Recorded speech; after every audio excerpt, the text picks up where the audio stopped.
Plus que, même pas 7 fois dormir et nous serons repartis pour une nouvelle saison de Formule 1. Beaucoup d'agitation, surtout sur le plan du règlement durant l'intersaison. On va en parler avec notre invité Thierry Tassin. Le temps tout d'abord de planter le décor de l'exercice 2003.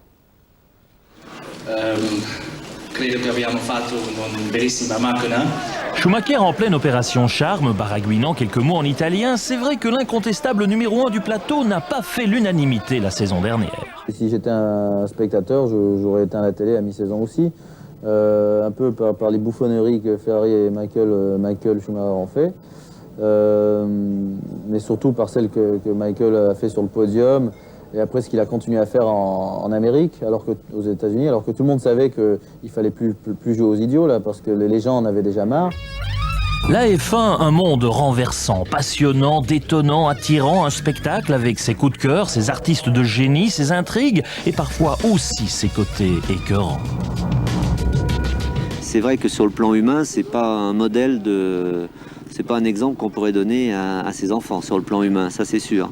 Et je trouve que ça devrait changer parce que l'évolution de notre société fait que les gens sont complètement décalés, quoi. Une prise de conscience s'imposait donc à la fois pour réduire les coûts et redynamiser le spectacle pour retrouver le public. La Fédération internationale a imposé des mesures assez révolutionnaires. Chez Williams et McLaren, on se rebelle contre un tel autoritarisme. Oui, je suis loin d'être content de la manière dont on nous a imposé ces changements. Je pense qu'il y a eu une certaine désinformation auprès de la presse, comme si les écuries ne voulaient pas proposer des changements elles-mêmes. C'est faux. Je pense que le mieux serait que Frank Williams et Ron Dennis se concentrent sur l'écart qu'ils ont à combler avec Ferrari. Nous, on va s'occuper de diriger le reste et il n'y aura plus de problème. Ambiance donc dans les coulisses. Cela dit, sur la piste, les F1 qui se voulaient être le summum de la technologie redeviendront à terme des voitures de course. Et les pilotes, des pilotes et pas des robots. Et qui pour battre Ferrari? McLaren Mercedes démarre avec la voiture de l'an dernier dans une version bien évoluée, retardant les débuts de la nouvelle monoplace pour qu'elle bénéficie des dernières solutions techniques fournies notamment par l'arrivée de quelques éminents ingénieurs issus de la concurrence. Williams BMW disposera de son côté de la FW25, fruit d'une réflexion entamée très tôt la saison passée et d'une remise en question importante tant chez Williams que chez BMW. Atout également de l'écurie anglo-germanique, un duo de pilotes explosifs avec Montoya et Ralf Schumacher.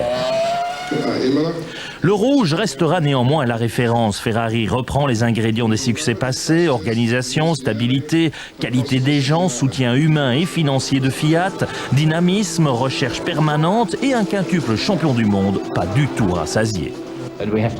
On débute avec la voiture de l'an passé, elle est très bien, elle devrait nous donner des points en début de saison, mais il est important de travailler déjà sur la nouvelle monoplace pour faire ensuite un bond en avant, parce qu'au vu des essais hivernaux, nos adversaires sont plus proches de nous que certains observateurs ne le pronostiquaient, à la lumière du dernier championnat.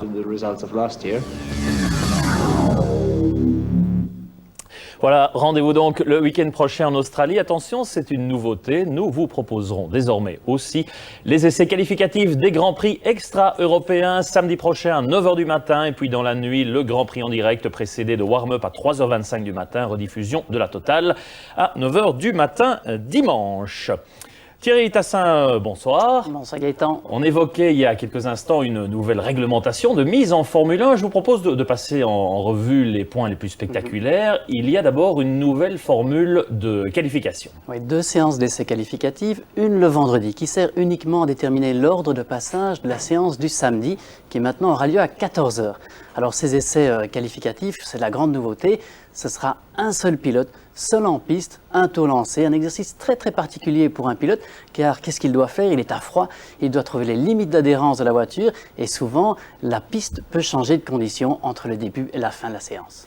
Alors Thierry, plus révolutionnaire encore, l'instauration d'un parc fermé entre les qualifications et le Grand Prix. Oui, donc à 15h le samedi, les voitures rentrent sous le régime du parc fermé, c'est-à-dire qu'aucune intervention n'est autorisée, si ce n'est quelques petites interventions pour la sécurité. C'est vraiment important car la voiture devra partir le Grand Prix pour le départ du Grand Prix dans les mêmes conditions que pendant les qualifications. C'est-à-dire, fini les moteurs de qualification, les boîtes ultralight ou les éléments qui tenaient auparavant 12 tours. Et autre élément, mais capital, celui-là, c'est que la voiture devra prendre le départ du Grand Prix avec la quantité de carburant qui est dans le réservoir à la fin des essais qualificatifs. Et ça, c'est très très important parce que le poids, c'est l'ennemi numéro 1 en Formule 1. Et on sait que 10 kg, à peu près 13 litres de carburant, cela représente en moyenne 3 dixièmes de seconde par tour. Alors il y a aussi une nouvelle distribution des points aux 8 premiers alors qu'auparavant c'était aux 6 premiers. Oui, maintenant il y a 2 points de différence entre le premier et le second, 10, 8 points. Auparavant c'était 10 et puis 6 points. Ça va privilégier plutôt la régularité, la fiabilité. Le pilote calculateur sera encore plus récompensé par rapport à un casse-cou. Et on peut penser aussi qu'au niveau des écuries, les écuries moyennes, ils auront plus de chances de marquer des points, vu que la 7e et la 8e place permettront aussi de marquer des points. Et enfin, je pense que le titre de champion du monde se décidera plus tard que l'année dernière, car avec ce système de points, on pense que ça se jouera dans les 3 derniers Grands Prix. Oui, l'année dernière, c'était au 10e Grand Prix que Schumacher était déjà champion du monde. Alors il y a aussi, Thierry, l'interdiction des consignes aux pilotes pour éviter en fait de revivre un peu le malheureux épisode du Grand Prix d'Autriche l'année dernière où Ferrari avait demandé à Barrichello de ralentir pour laisser passer Schumacher. Ouais, c'est réellement un règlement qui était écrit pour contrer l'attitude de la Scuderia Ferrari. Ceci dit, c'est très bien de l'écrire dans le règlement, c'est très bien que les contrôleurs de la FIA puissent écouter les conversations radio entre le pilote et l'écurie. Mais en pratique, je suis certain que Ross Brawn, le grand stratège de l'écurie Ferrari, malin comme il a déjà mis au point un système de communication codé avec ses pilotes, Rubens Barrichello et Michael Schumacher. Alors il y a aussi le choix offert à chaque écurie entre 2 types de pneus pour piste sèche, alors que jusqu'ici, c'était 2 types de pneus, mais pour tout le monde. Oui, c'était parce que l'écurie Williams et McLaren, qui toutes les deux avaient des pneus Michelin, rouspétaient. Une fois l'un disait « Oh, je veux des pneus plus tendres », l'autre disait « Je veux des gommes plus dures ». Maintenant, ils ont le choix. Mais en réalité, Gaëtan, le développement des manufacturiers de pneumatiques est tel en Formule 1 que tous les 15 jours, ils viennent avec des nouvelles gommes un peu plus rapides. Et généralement, les écuries vont prendre les meilleures. Et donc, je ne pense pas qu'il y aura de grandes différences au niveau des choix des pneus. Alors, on ne s'attardera pas sur le choix entre les essais privés traditionnels ou une séance supplémentaire le vendredi d'un week-end de Grand Prix, sur l'interdiction de la télémétrie dans le sens stand de voiture. Mais il y a aussi, Thierry, le bannissement des aides électroniques à partir du Grand Prix de Grande-Bretagne. Oui, c'est le 11e Grand Prix de la saison, le 20 juillet. C'est-à-dire que l'antipatinage sera interdit, les boîtes full automatiques et les départs automatisés. Ça va rendre le pilotage beaucoup plus spectaculaire, beaucoup plus difficile. Pour les pilotes expérimentés, je pense qu'ils auront un avantage. Et puis pour tous les ingénieurs, maintenant, ils ont 4 mois et demi pour travailler sur une voiture qui n'aura pas ces aides au pilotage, un fameux défi. Alors, peut-être un mot rapide sur le système HANS, qui est une sorte de minerve sophistiquée censée protéger le cou du pilote en cas d'impact frontal, mais tout le monde n'a pas l'air d'accord. Non, les pilotes de Formule 1 rouspètent, surtout ceux qui ont des petits coups. Et ils se plaignent, ils disent que c'est inconfortable. Vous savez, ce système est utilisé en DTM, ce système est utilisé aux États-Unis depuis 2001 dans toutes les compétitions.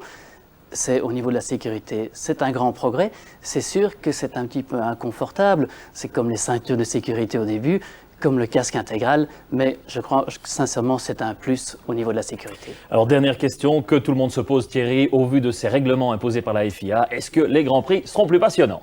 Mais pour vous dire franchement, Gaëtan, moi j'étais un petit peu déçu par la FIA au mois d'octobre dernier quand ils ont interdit le Grand Prix de Belgique. Mais cette fois-ci, félicitations à Max Mosley. Ce qu'il a décidé, bravo, il fallait le faire. Ça va favoriser le spectacle. Les courses seront beaucoup plus animées, en tout cas dans la première moitié du Grand Prix. En fin de compte, je crois que les meilleurs vont toujours gagner, mais pour cela, ils devront dépasser et ils devront aussi aller jusqu'au bout de leur performance pour pouvoir arriver à gagner les Grands Prix. Voilà, eh bien, merci Thierry, on a déjà envie d'y être. Rendez-vous donc le week-end prochain.